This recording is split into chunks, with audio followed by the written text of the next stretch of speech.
Today, I'm breaking down how I made this Doritos ad. One shape has ruled throughout time. A crunch beyond the ordinary. I heard if we eat one Dorito at the same time, we'll get sent to another dimension.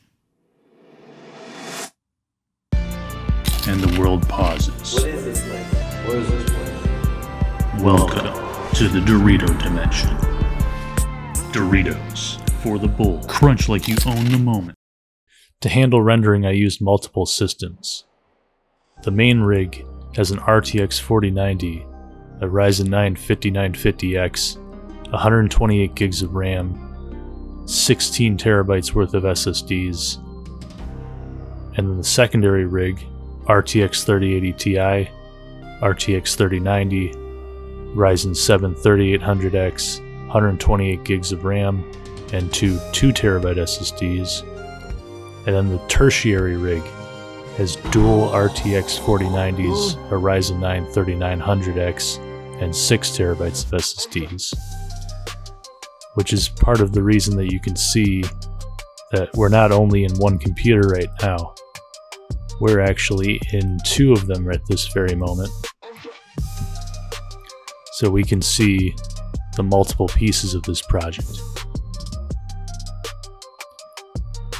Rendering across these machines was necessary because of the sheer number of Blender scene files and compositing layers.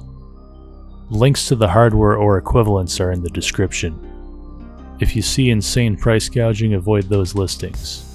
Scalpers have wrecked the GPU market. If you'd like to request a commission, my Fiverr link is also in the description. I started by scanning a house interior as a scale reference, then modeled each room piece by piece until I had a fully detailed first floor, decorations and decor included. I also individually scanned chairs and tables and the couch to make remodeling them easier. Additionally, I modeled a harpsichord.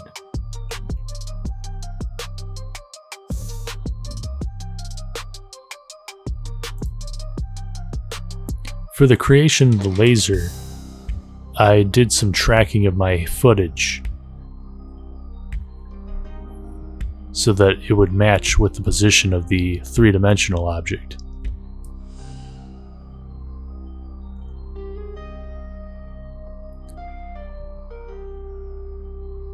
To ensure a clean key, I used 3 lights in my green screen footage filming process to minimize shadows, and processed the footage in Switchlight Studio, which generated normal and roughness maps, which we can see here.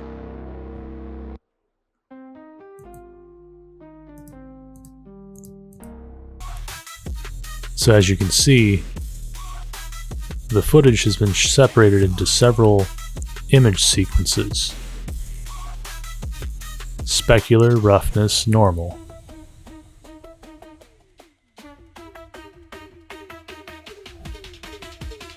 By adding these several layers, we were able to make the footage look a lot more natural, and it caused the light in the scene to actually interact with my footage in a way that looked organic. Lastly, to build this environment, I did use some Quixel Megascans assets. So by using the Quixel bridge,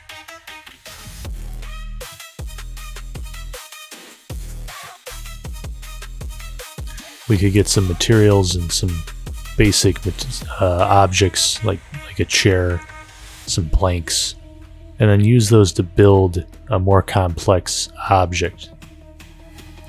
So we just look for some wood, and there you go. Got some twigs, got some pieces, and I can use these as building blocks for the scene.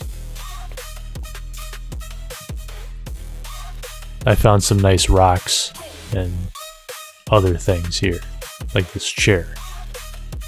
Aside from the Vortex, which is a very complex geometry node setup that took way too long to perfect,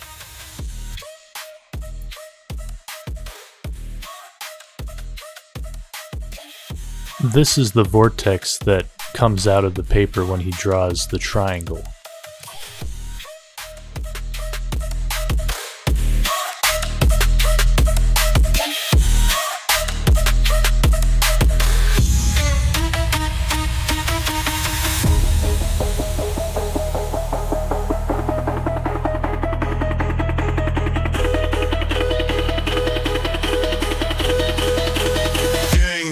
Doritos in the back.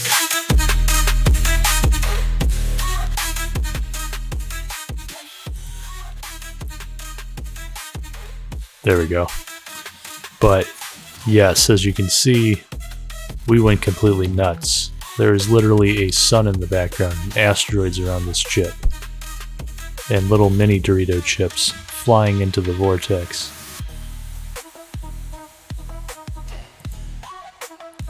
And as you can see, we based our geometry node setup on a Bezier curve. And then there's another one that makes the actual vortex. Gang with the pack, Doritos in the back.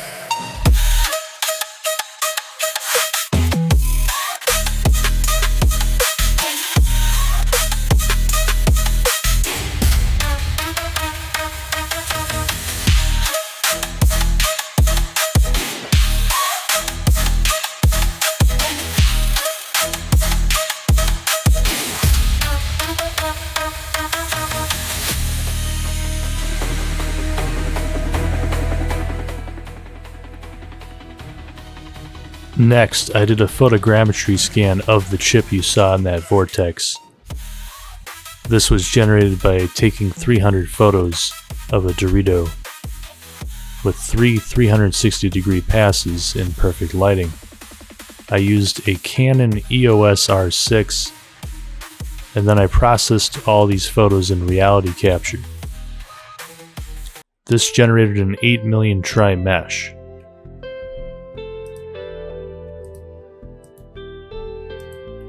In this version of the scene though, with the vortex, I have actually baked the 8 million try mesh down to 1 million tries, which is different than what you see in this original draft.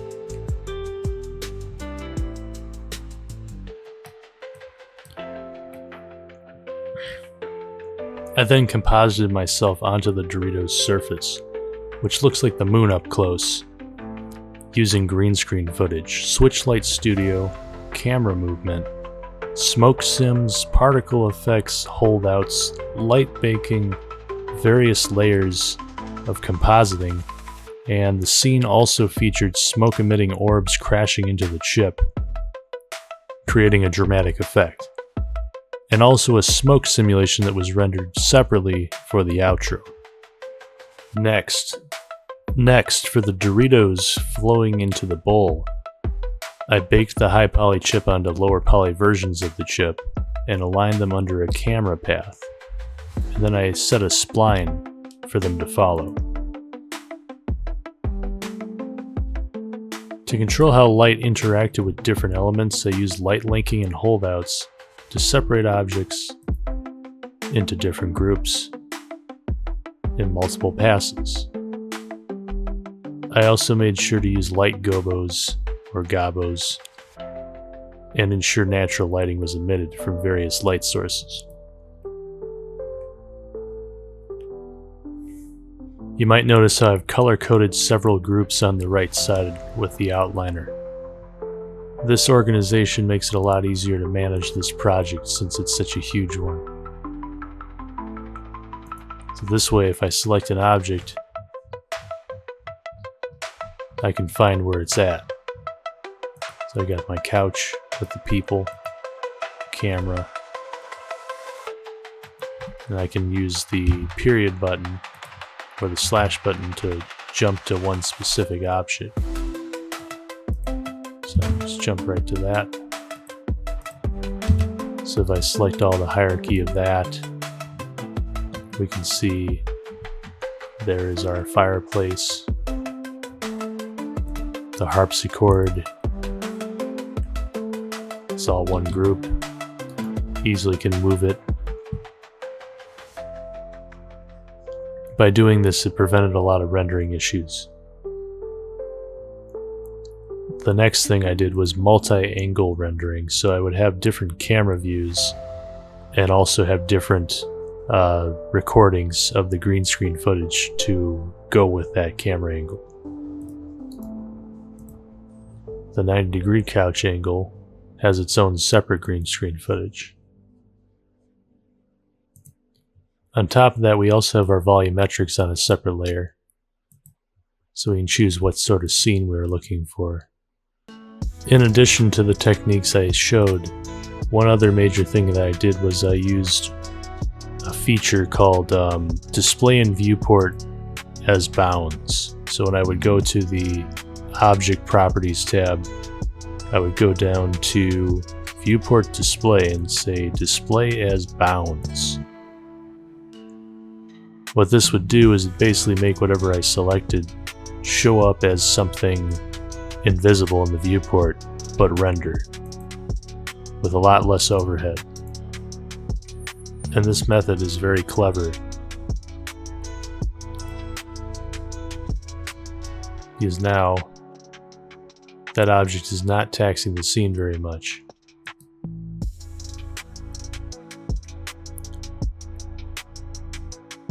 In addition, the foliage, anything very high poly like this, was also being muted.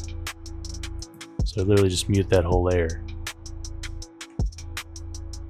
There's quite a lot of light fixtures here. It's a very complicated scene. I hope this breakdown helps anyone attempting a high-end advertisement in Blender. If you have questions about specific techniques, leave a comment or join the Discord. Also support me on Patreon, I'd be happy to stream, especially if it's 90s CGI style modeling sessions, like when I recreated the diner from Drowned God. Leave some comments, and I'll see you next time.